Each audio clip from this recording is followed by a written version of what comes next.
Selamat pagi Puan, saya Narendra Ponendran. Tajuk saya ialah cabaran dan peluang dalam melaksanakan kemahiran adab ke-21. Hari ini saya akan membincangkan tentang membangunkan kemahiran adab ke-21 membawa cabaran kepada individu, organisasi dan masyarakat. Mari kita membincangkan cabaran-cabaran ini dan peluang yang terdapat di dalamnya. Nombor 1 ialah cabaran yang dihadapi oleh individu menyesuaikan diri dengan kemajuan teknologi. Mengikuti perkembangan teknologi yang pesat boleh menjadi sutut, tetapi adalah penting bagi individu untuk merakul literasi digital. Nombor kedua ialah membangunkan kemahiran pemikiran. Dengan banyaknya maklumat yang tersedia, individu perlu merentasi maklumat tersebut dan nilai kredibilitinya untuk membuat keputusan yang berinformasi. Memupuk kemahiran kolaborasi. Bekerja secara elektif dalam pasukan yang pelbagai dan global memerlukan individu untuk menjenama kebolehan komunikasi dalam kerja berkumpulan mereka.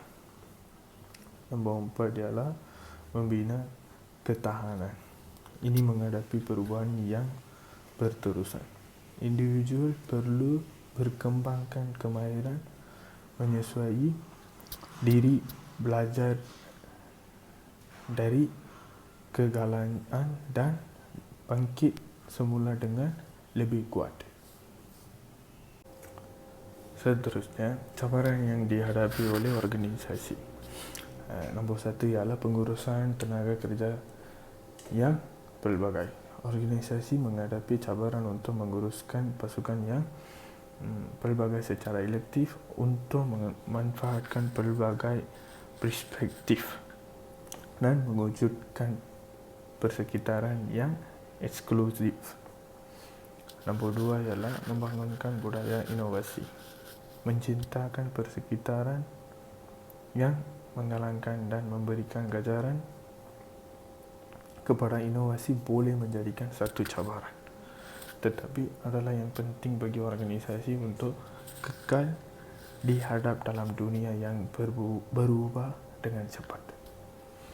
Nombor 3 ialah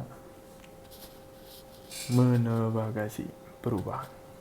Organisasi perlu menyesuaikan diri dengan kemajuan teknologi dalam gangguan dalam industri melalui strategi pengurusan perubahan yang berkesan.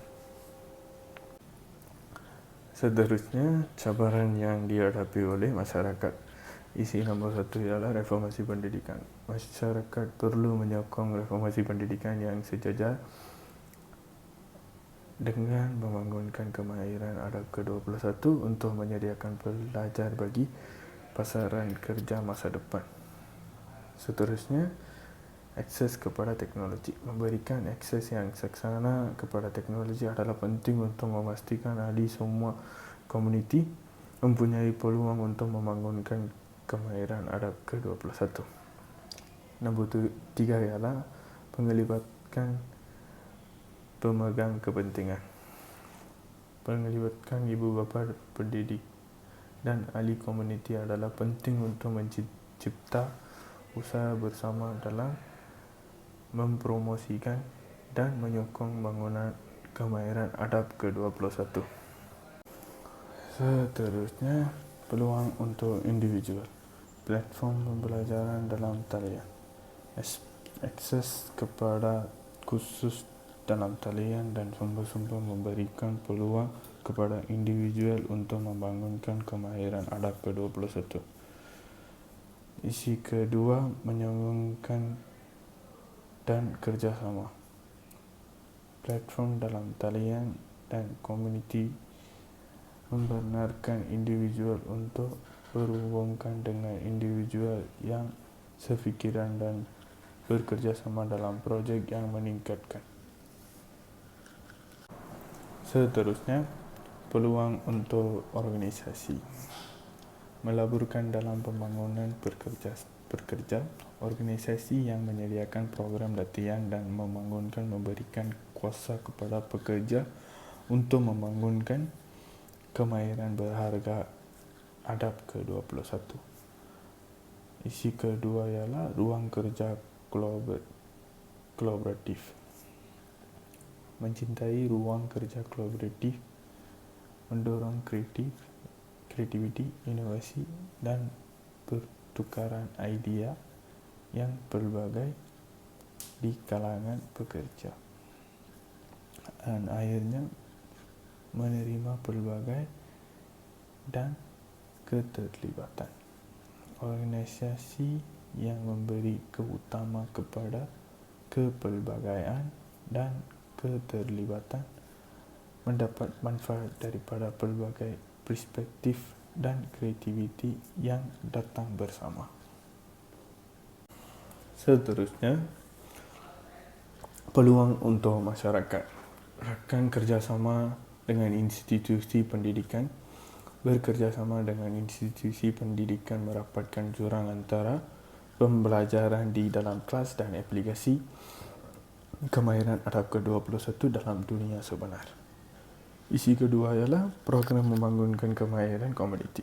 Membangunkan program yang menawarkan kepada peluang membinakan kemahiran, membolehkan ahli komuniti meningkatkan kemahiran adab ke-21 mereka dan menyumbangkan kepada pembangunan tempatan.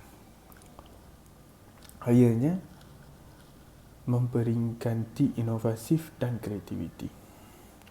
Pengiktiraf dan meraikan inovasi tempatan dan kreativiti mendorong budaya pembelajaran berterusan dan pertumbuhan dalam komuniti.